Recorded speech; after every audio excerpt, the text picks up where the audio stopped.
Kenneth Brown here. We're going to talk about something simple from the guard. And when I say it's simple, it's just a different way to control the guy through his limbs. So like, there's a very specific grip that I use often, especially in no-gi, in the guard. And it's something I learned from my coach a long time ago when I was like a blue belt, and it blew my mind because it's one of those grips that puts a lot of leverage and torque on the guy's shoulder and immobilizes the body in certain ways. So, rules of thumb, his elbow must come in line with my hip. So right now, I can't do this grip until I move him slightly forward.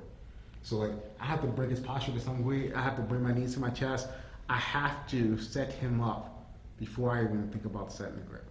So like, just a simple level, you know, without him having grips or, you know, resisting anything, I'm just gonna bring my knees to my chest. And like, as I bring my knees to my chest, his elbow should come forward a little. Just that little hip up, pop down. His elbow should come forward, right? At a basic level. This hand comes across, so it came under his arm, across, and it gripped the top portion of his forearm.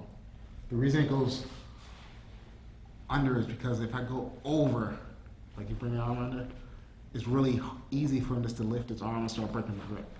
So I go under, chop, and then my elbow connects. So there's no space for him to get under that space anymore. This other hand, this free hand, is left, the outside hand, it's going to chop over too, but it's going to chop over the wrist. And it's just like an axe chopping down right on his wrist, right below the hand. And then I'm going to use that pinch to turn his wrist until his palm faces the sky. And then my hand's going to grip the outside of his hand. And I'm start pulling his hand out as I pull his elbow in. It's like a Americana at this level, right? But it's weak. It's not going to finish him. But what it does is, it makes it mechanically hard for him to pull that arm over. So he's stuck, you know? Until he finds a way to aggress my grips, he can't stop what's going to come. And all we're going to do right here is a really quick attack. I'm going to put my left foot on his hip. He's already tension up because like he feels more torque on my shoulder. He tries to pull away now, it's still hard. My right leg goes high into his armpit and it chops down. And then my left leg comes over the right leg.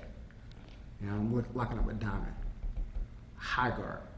And now all I'm gonna do is keep pulling the wrist and then lift my hip. Quick Americana. So one more time, real quick. So his elbows are higher than my hips. I can't do it yet, right? Hips lift, like I load the hips. And now pop, boom, pull, chop, high, lock, and then hip, boom. From here, of course, I also have, if I don't get this, maybe he's flexible, maybe he's resisting. I can also bring this knee higher, chop away. There's an armbar here, but there's also an armbar here. All right. Just an idea at the basic level for how to control a limb in such a way from the closed guard that it's hard for him to stop what you want to do. All right? Have a good day.